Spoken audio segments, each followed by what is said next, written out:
कुंडली हरी विठ्ठल श्री ज्ञानदेव तुकाराम राजा रामचंद्र भगवान की जय. जेवी गुळ उसाचा घाणा मुखीचा रस भरे बाणा शुद्ध पोटी आपण जाणार रीतेपणा कर करी. ग्रंथ करते संत एकनाथ महाराज सांगतात, मायबापांनो, संत सज्जनांनो, पवित्र अशी भगवंताची कथा आहे. आणि नाथ महाराज सांगू लागले, जेवी गुळ उसाचा घाना मुखीचा रस भरे भाना शुद्ध सोपटी आपण जाना. शुद्ध असलेली साखर पण कशी लागते महाराज? करकर लागते. होय, ऊस गोड, गोड सुद्धा गोड, पण साखर मात्र करकर लागते. कशा प्रकारे काय सांगता येईल? शस्त्रा माझी जे जे युक्ती ते ते केवळ चैतन्य स्फूर्ती तेही वंचून यातया प्रतिहमती बोलविले. मायबाप, शस्त्रामध्ये जी काही शक्ती आहे ती स्वतः प्रभू रामचंद्र चैतन्य स्वरूपान आहे. जशी साखरेमध्ये गोडी असते पण लागताना करकर लागते, तसं शस्त्रात राम असतो पण त्याचा परिणाम मात्र दुःखदायी दिसतो, विनाशकारी दिसतो. जसं चैतन्य प्रभू रामचंद्र साखरेत आहेत तशीच कशामध्ये आहेत? शस्त्रामध्ये आहेत. तेही वंचोनी तया प्रती, परंतु त्या शस्त्राचा मूळ स्वभाव विसरून अहम ममतेनं त्या ठिकाणी चैतन्य स्फूर्तीचा विसर पडलेला आहे असं सांगता येईल. भोळी बापुडी याज्ञिके यज्ञद्वारा भरली एके त्यासी गोविले कौतुके स्वर्ग सुखी द्यावोनी. भोळी भाबडी याज्ञिकी, यज्ञ करणारी लोक कशी आहेत? नाथ महाराज म्हणतात भोळी भाबडी आहेत. कारण शेवटी त्यांच्या उद्देशात स्वर्ग आहे महाराज. पुण्य करावं आणि स्वर्ग मिळवावा आणि तिथं काय भोगावं? भोग. 8 दिवस रोजानं जावं, काय करावं? बाजार करावा आणि आणून चांगलं चुंगलं खावं. अशा प्रकारचा विचार जे करतात ती भोळी भाबडीच आहेत ना. कारण शाश्वत सुखाची अपेक्षा नसणं हे भोळ्या भाबड्याचं लक्षण आहे. आणि ती भोळी भाबडी याज्ञिक सुद्धा यज्ञ करून काय करतात? स्वर्ग सुखाची अपेक्षा करतात, परमात्म तत्व दृष्टिक्षेपात नाही असं सांगतायत. कुंड साधिती अतियुक्ती मेखळा परिमित साधिती वेदी साधिती अति निगुती मंडप प्रीती करोनिया. कुंड साधिती अति उत्पत्ती मेखळा परिमित साधिती. नाना प्रकारचं कुंड तयार केलं जातं महाराज. त्याला वेगवेगळे दोरे बांधले जातात आणि अशा प्रकारे करून शेवटी यज्ञावरची हाव असते, स्वर्गाची हाव असते असं सांगतायत. यज्ञा बहिर स्त्री संधान विचित्र दर्भाचे परिसरण त्याही वरी पाद्रा साधन युक्ती करून मंडित. इद्मा बहिर, होय, इद्मा बहिर निर्गुते. ते पळ्या असतील, त्याच्यामध्ये टाकायचं तूप असेल, तेल असेल, अशा अनेक गोष्टींची साधनं जोडाजोड केली जाते. त्याच्यावर दर्भ टाकले जातात, ते दर्भाच्या काड्या वगैरे असतात. अशा नाना प्रकारच्या साधनांचं एकत्रीकरण केलं जातं. ज्ञानेश्वर महाराज म्हणतात, ज्ञानदेवी यज्ञ आगक्रिया धर्मन हरिवीन नियम नाही दुजा.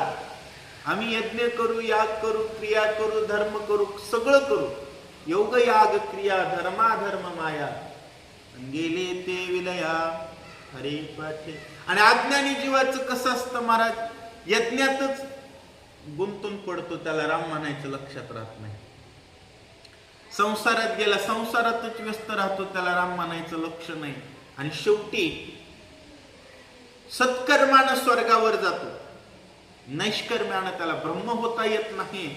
आणि ब्रह्म होण्यापासून जे चुकले ती भोळी भाबडीच आहेत, जशी यज्ञ करणारी असं सांगतात.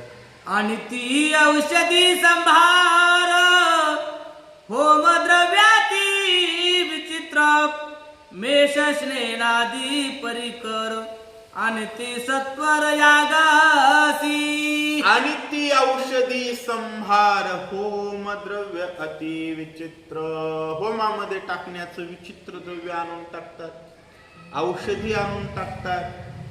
काही जण त्या ठिकाणी वेगवेगळे प्राणी सुद्धा आणून टाकतात, नाना प्रकारची. कारण 3 प्रकारची यज्ञ, ज्याची जशी बुद्धी येतो तशा प्रकारचा यज्ञ आचार करत असतो असं सांगतायत. अतियुक्ती साधुनी अरगी अरणी मंथन करती कष्टे करोणे तेथे प्रगटला जो अग्नी तो कुंडी आणून स्थापिती. यज्ञ पेटवण्यासाठी जंगलामध्ये जातात, अतिशय यत्नानं अग्नी स्थापन करतात. पण अगोदर ते गारगोटीवर गारगोट घासून अग्नी लावायचं, आणि तो अतिशय यत्नानं प्रयत्नानं महाराज आयता बनवलेला अग्नी यज्ञाला लावला जात नाही, तो प्रयत्नानं आणलेला अग्नी असतो. आणि त्याच्या माध्यमातून यज्ञकुंड साध्य करतात असं सांगतायत. तेथे ओंकार वषटकार मंत्र घोषाचे उच्चार ऋत्वीज करती अपार स्वाहा स्वदकार विनियोगी. त्या ठिकाणी ओंकार, षटकार, काही पंचाक्षरी मंत्र असतात, षडाक्षरी मंत्र असतात. त्या मंत्राचा उच्चार केला जातो. आणि स्वहा आणि स्वधा, स्वहा ही आहुती देवाला पोहोचते आणि स्वधा ही आहुती पित्रांना पोहोचते. पित्र आणि देव उद्देशानं यज्ञ करतात असं सांगतायत. पोते पोते उद्दानात सुस्नात सावध चित्ते आज्ञा पुसोनी यजमानाते अवदानाते अर्पिती.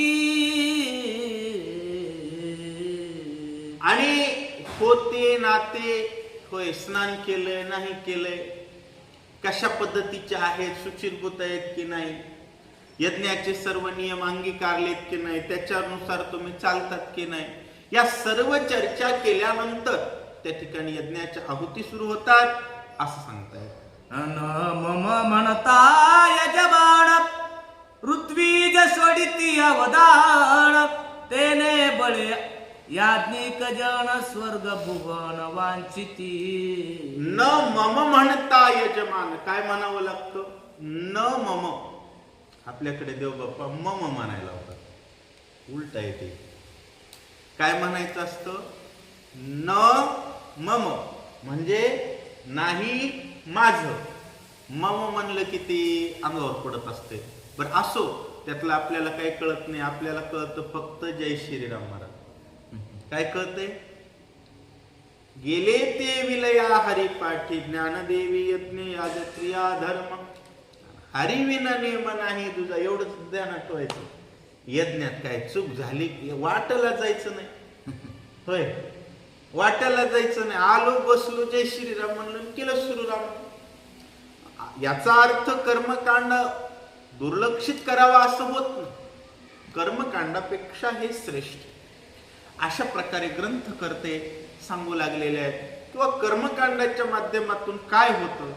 डोकं भद झालेल्या डोक्याला स्वर्ग पाहिजे असतो. काय पाहिजे असतो? तर काम केलेल्या माणसाला काय पाहिजे? आराम पाहिजे. त्याला राम नकोय. काय पाहिजे? आराम. तसं कष्ट केलेला जीव स्वर्गाची अपेक्षा करतो, राम विसरतो असं सांगताय. पुण्यक्षये तेथून पडती परिनिश्चये न मानिती ऐसी ठकली नेनो किती ते मज प्रती चालेना. ते मज प्रती चालेना. होय, पुण्यक्षयानं किती ठकले महाराज. दिवसभर काम केलं, रात्री रामायणाला यावं. लोक म्हणतात राम नको, आराम पाहिजे. आराम म्हणणार उद्या वचवच करीत कामाला जातं. बरोबर. तसं पुण्य करणारी स्वर्गात जातात. स्वर्गातून पुण्यक्षय झालं की पुन्हा जन्माला येतात. पुन्हा मरतात. पुनरपी जननम पुनरपी मरणम. आणि पुनरपी काय, जननी जठरे शयनम, हे त्याच्यातून मिळत नाही, म्हणजे सुटत नाही. आणि रावण म्हणतोय, देवा असलं मला चलत नाही, मला सुटायचंय. मला काय करायचंय, सुटायचंय. आणि माणसानं शेवटी आपुली आपण करा सोडव. सुटण्याची अपेक्षा असणं हे शहाण्याचं लक्षण आहे, असं सांगू लागलं. तेथील लपणीचे सूत्र मी जाणतसे समग्र, कर्मा कर्मी सूक्ष्म सार, स्वरूपे साचार लपतोसी. ए देवा, कर्मा कर्मी सूक्ष्म देव कसा आहे, कर्म आणि अकर्मामध्ये सूक्ष्म स्वरूपानं देव. आणि तू जिथं लपतोस ना, ती मला लपणं माहितीये. रावण बोलू लागला, कुठे, तेथील लपणीचे सूत्र मी जाणतसे समग्र. कर्मा कर्मी सूक्ष्म सार, कर्म आणि अकर्म यामध्ये सूक्ष्म सार स्वरूपानं भगवान. म्हणून कर्म कशाच्या दृष्टीने केलं पाहिजे, तरी तुझं लागे कर्म तूची जयाचे परम. भक्तिसी मनोधर्म विकोणी घातला. रामायणामध्ये हनुमानजी एक म्हणलेत रामाला, ए रामा, तू कुठं कुठं लपलायस ते मला माहितीये. लपलासी जेथ जेथ, ते सगळंच मला माहितीये. रावण एक म्हणायला देवाला, देवा तुझ्या लपणीचं सूत्र मला माहिती आहे, आणि तू तुझं स्वरूप कसं लपवतोस तेही मला माहिती आहे, असं सांगू लागले. अग्नियाज समिधा समग्र, कर्मा कर्मी सूक्ष्म तू साचार, याज्ञिका न कळे हे सूत्र, कर्म ठपणे फार व्यापले. अग्नी आज्य समिधा समग्र. अग्नीची पूजा करणारे अग्निहोत्री ब्राह्मण असतील, नाना प्रकारची समिधा सामग्री घेऊन यज्ञ कर्म करणारी, कर्मा कर्मी सूक्ष्म तू साचार, कर्म आणि अकर्मामध्ये तुम्ही सूक्ष्म आहात, सत्य आहात. ही यज्ञिकांना कर्म कळत नाही. यज्ञ करणाऱ्यांना यज्ञ करायचं कळतं, पण यज्ञाचा बाप देव आहे हे कळत नाही. आणि त्या देवाचं नाव घ्यावं हे लक्षात राहत नाही. म्हणून अभक्त ब्राह्मण जळो त्याचे तोंड, ऐकी नाही असं म्हटलेलं आहे ना तुकाराम महाराज. ते सांगण्याचा अर्थ असा आहे की त्यातलं सूत्र लक्षात आलं पाहिजे. ज्याला सूत्र लक्षात येत नाही ना, तो बनतो कर्मठ. कर्मठ म्हणजे काय, कर्माला चिटकलेली माणसं असतात. असं केलं पाहिजे तर तसं होतं, तसं नाही केलं तर असं काहीतरी दोष लागतो. परमार्थ करत असताना कर्मठ भावना जर नसेल, समर्पित भक्त भावना जर असेल, तर दोषाच्या पलीकडे जातो. हे सूक्ष्म सूत्र मात्र सामान्य साधकाच्या लक्षात येत नाही, असं सांगतात. यजमानाच्या क्रियाशक्ती तेची तुझी निज स्थिती, सैन्यासीही त्याच रीती, चरणोक्ती नाडिले. यजमानाच्या क्रियाशक्तींतेची तुझी निज शक्ती. यज्ञाचा जो यजमान असतो, त्या यजमानाची जी काही क्रियाशक्ती आहे, यजमान यज्ञ करतो सात्विक भावनेनं करतो, पुन्हा त्याच्यात रजोभाव प्रवृत्त होतो. माणूस मोठी पंगत करतोय, पण शेवटी त्याची इच्छा असते एकदा स्पीकर मधून नाव घ्यावं, कारण समजावं भगवंतानं त्याला छळलं. काय केलं, छळलं. आणि संन्याशीही त्याच रीतीने छळणुक्ती नाडिले. अहो संन्यासी माणसं दिवस जन्मभर बिना लग्नाचे राहतात, पण छळले जातात. बऱ्याच संन्याशांना स्वतःच्या नावाची गरज आहे मला. आज महाराष्ट्रामध्ये 2-2.5 हजार संन्यासी असतील किंवा सरळ सरळ एवढ्यांनी जरी परमार्थ खरा करायचा ठरवला ना, खऱ्या अर्थानं परमार्थ करायचा गावोगाव फिरून, परमार्थ बंद पडत नाही. तेली वाटतं पत्रिकेत माझं नाव असेल तर बरं, लग्न केलेल्यांपेक्षा दुप्पट तिप्पट पॉकेट मोठा असेल तर बरं, संन्याशाला दिल्यानं काही कमी पडत नाही. म्हणजे संन्याशाला पाहिजेच कशाला. सांगण्याचं सूत्र कसं आहे की संन्याशाला सुद्धा देव छळतो. देवानं छळणं म्हणजे काय, चकली मारणं म्हणजे हा सर्वात मोठा भक्ताचा छळ आहे. देव ध्यानात नसणं हा देवानं तुमचा आमचा केलेला छळ आहे. म्हणून तुकाराम महाराज म्हणले, देवा छळण करू नको, हेची दान देगा देवा विसरण व्हावा. हे शहाण्याचं लक्षण आहे. आणि देवा रावण म्हणू लागला, देवा सामटीत सापडलाय, सोडित नाही, काय करीत नाही, सोडित नाही, अशा प्रकारे बोलतात. विरजा होम करून एक जाळीले म्हणती कामाधिक, शेखी तिळ दातांदूळ जाळीले देख, काम क्रोधाधिक अनसूट. आणि महाराज विरजा होम करून एक संन्यास दीक्षा घेत असताना एक यज्ञ करायचा असतो आणि तिलांजली द्यायची असते. कशाची? काम क्रोध बकरा मारा. आणि पूजा रखमाईच्या वरा, ती कळत नाही. महाराज म्हणले ती संन्यासी यात भानगडीत राहत आणि शेवटी त्यानं फक्त काय जाळते? तांदूळ, कापुरण, नारळ, कुमट, घाण वास येतो महाराज इकडं तिकडं, परंतु अंतकरणातला काम क्रोध जळत नाही. म्हणून तुकोबाराया म्हणले काम क्रोध बकरा मारा आणि पूजा रखमाईच्या वरा. आणि काम क्रोध जर जाळायचा असेल तर त्याला एकच पर्याय आहे, प्रभु रामचंद्र भगवान की जय. भगवंताचं नामस्मरण झालं ना की तुटेल धरणे प्रपंचाचे. अशा प्रकारे ग्रंथकर्ते सांगतायत. गुरुपासोनी महावाक्य ज्या कारण घेतले देख, ते राहिले सकळीक पूजत्वे चोख भुलवी. गुरुपासून महावाक्य ज्या कारणी घेतले देख. प्रत्येक जण गुरु जवळ जातो, मंत्र घेऊन येतो आणि मंत्र घेऊन येतो, माझा गुरु मोठा आहे म्हणून लोकांना लुटितो. महाराज एकच ध्यान, लोकांनी माझ्या पाया पडलं पाहिजे, लोकांनी माझं नाव घेतलं पाहिजे, बरोबर आहे, माझा मोठेपणा झाला पाहिजे. अरे बाबा, मोठेपणा कधी होतो? आपुला तो एक देव करुणी घ्यावा. महाराज माधव बाबांचा मोठेपणा का झाला? याच एकच कारण आहे,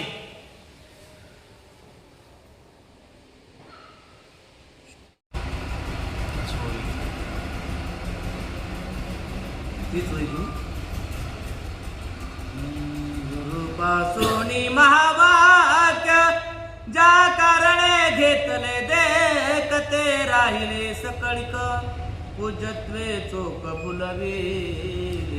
पूज्यत्वे चोख भुलविले. अहो, गुरुपासून दीक्षा घेतली भगवंताच्या नामस्मरणाची, विसरला ना कटाळ्या, पाय पुढी करू लागला आणि लोकांना पाया पडा म्हणू लागला. पूज्यत्वे देख भुलविले. माय बाप, घोर कलियुगाचा एकच प्रभाव आहे, तुम्हाला सांगतो. पाप कशाला म्हणावं, पुण्य कशाला म्हणावं, एकच व्याख्या लक्षात घ्या. देव ध्यानात हे पुण्य आणि देव विसरला हे पाप. आणि देव विसरून काहीही आठवणं, कोणीही आठवणं हे पाप आहे, असं ग्रंथ करते सांगू लागले. आम्ही पूज्य परमहंस म्हणून भुलविले ते आज, विसरले महावाक्यास पंचीकरणास विसरले. माय बाप, आम्ही पूज्य परमहंस, आम्ही एक पूजनीय आहोत, आम्ही परमहंस आहोत, आम्ही राजहंस आहोत, या भानगडीत पडले आणि भजन विसरले. मी तर सांगतो ना, किती पाठ केलेला असू द्या, जय श्रीराम म्हणायची अक्कल नसेल तर किती नागलीच म्हणा, त्यांना अजिबात ज्ञानाचा गप्पा ठोकायच्या नाहीत. त्यामुळं भगवंताबद्दलचं जे गुरुचं वाक्य, जो मंत्र आहे, मंत्रात चित्त पाहिजे. आणि आपला मंत्र कोणता आहे वारकरी संप्रदायाचा? मंत्र दिला राम कृष्ण हरी, अखंड जय जय राम कृष्ण हरी. हे जर असेल प्रत्येकाच्या घरी तर सुखाची पुण्याची गणना कोण करी महाराज? अशा प्रकारचा प्रकार आहे असं सांगतात. सांडोणी स्वानंद स्फूर्ती पूज्यत्वे भुलविले यती तैसेच केले योग्या सांगू किती कपट कर्म रावण म्हणू लागला, अरे देवा देवा देवा, काय तुझं कपट आहे रे? काय केलं तू? असे यती बोलवले, यती ज्याची प्रॉपर्टीच लंगोटी. काय लंगोटी वेगळी, प्रॉपर्टी नाही, ते सुद्धा पैसे मोजण्यात बेजार झाले आणि येडे झाले. महाराज देवा चकली मारतोस रे. आणखी कुणाला बोलवलं म्हणले? पूज्यत्वे भुलविले येतील तैसेची योग्या प्रती. योगी तपस्वी असणारे, योग बळाचं सामर्थ्य असणारे, त्यांचं सुद्धा तू काटा काढतोस म्हणला. देवा तुला इतकं तिळभर बी काय वाटत नाही? खरंच की आपल्यासाठी एखाद्यानं दिवस घालावा आणि आपण त्याला जेवलास का म्हणून विचारू नये. लोक म्हणते त्याला काय माणूस की आहे का नाही? तसं देवा, अरे अख्खा आयुष्य कटाळ्यासारखं फिरले तुझ्यासाठी, परंतु तू विचार करत नाहीस ते वाया चाललंय. त्याला भजन सांगावं, त्याला परमार्थ शिकवावा असं तुला वाटत नाही. देवा तू चकली भाकर आहेस, योग्यांना कशी चकली देतोस? ऐक असं सांगताय. एक ते पै बापुडी तुझ पहावया लवड सवडी निघाले अति तातडी ते घातले कडाडी अवघाची. एक ते बापुडीन तुझ पहावया लवड सवडी. एक जण म्हणला, बाबा कुठं जिंदगीभर टाळ कुटीत बसावं. मग आपण डोळे झाकायचे म्हणला, ठाईच बैसोनी करा एक चित्त. पण एक चित्त करणं काय बापाची पेंड नाही. बरोबर आहे ना? मांजरीची एखादस उंदीर दिसल्यानंतर एका मिनिटात सुटत असते, तसं माणसाचं मन आहे महाराज. अनंत विचारांनी भरकटलेलं मन परमार्थावरती स्थिर होत नाही. अर्जुन म्हणतोय, देवा वाऱ्यासारखं चंचल असणारं मन एकाग्र कसं करायचं? हे मन एकाग्र करणं अवघड आहे. मन करारे प्रसन्न सर्व सिद्धीचं कारण आहे, पण माकड शांत बसत नाही आणि मन ताब्यात येत. म्हणून सांगतायत योगाच्या मार्गाला एक केला, पण त्याचे कसे 12 वाजले ऐका.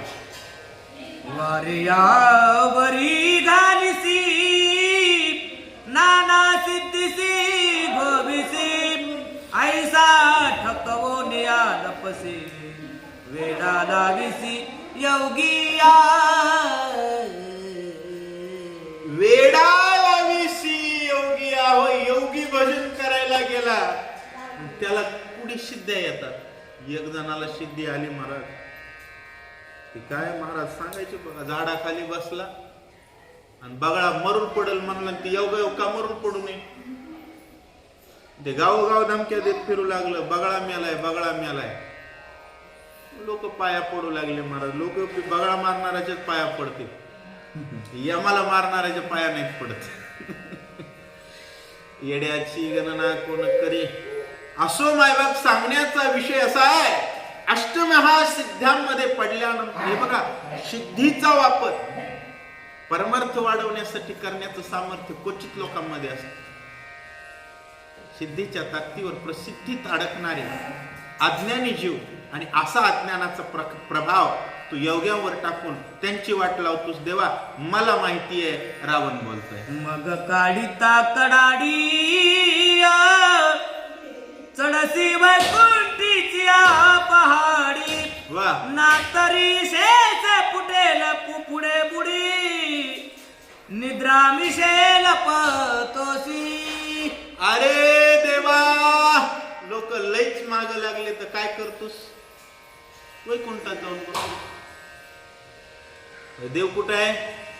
वैकुंठात आहे. आणि तिथं सापडा ना गेला असतं, जाऊन शेषाच्या खाली जाऊन झोपतोस. बरोबर आहे, शेषाच्या फडीवरती शेषशाही भगवान असणारा देवा, तू चकल्या मारण्यात हुशार आहेस रे, म्हणला लय चकली बहादर आहेस, म्हणून तुझा नाद मी वेगळ्या पद्धतीत केलाय. रावण बोलतो, ते थोनी काढिता निर्धारी, भेडेल पसी दशावतारी, वा रूप धरिता सिंह शुकरे, लाज निर्धारी तुझ नाही. अरे देवा देवा देवा म्हणला तुला लाजच नाही. खरंय बरं का, देवाला लाज नाही. देवाचं नाव घ्यायला माणसं लाजते. कोणते माणसं लाजते? ज्याला लाजच नाही ती लाजते. बरोबर आहे की आजी? ज्याला लाजच नाही त्यांना परमार्थाला यायची, त्यांना परमार्थाला यायची लाज वाटत असते, ज्यांना लाज नाही. परंतु जे निर्लज्जपणे हरिकीर्तन करतात अशा भक्तांचं कार्य करायला देव सुद्धा लाजत नाही. महाराज साधा वया भक्ती काज नाही लाज धरीत. रावण म्हणू लागला, देवा अरे वराहाचं रूप धरलास, कासवाचं रूप धरलास, माशाचं रूप धरलास, भक्तासाठी भलत्याच खेळ्या करतोस देवा. साधितान साधती साधसी बहुतात, तो माझा सापडलासी आता, झाले होसी तू दुचिताय, येतो आता डळोने दी. ए रामा रामा रामा म्हणला, आता तुला हालूच देत नाही. काय करीत नाही म्हणून हालू देत नाही म्हणला देवा. का? मी भलता कडू आहे म्हणला.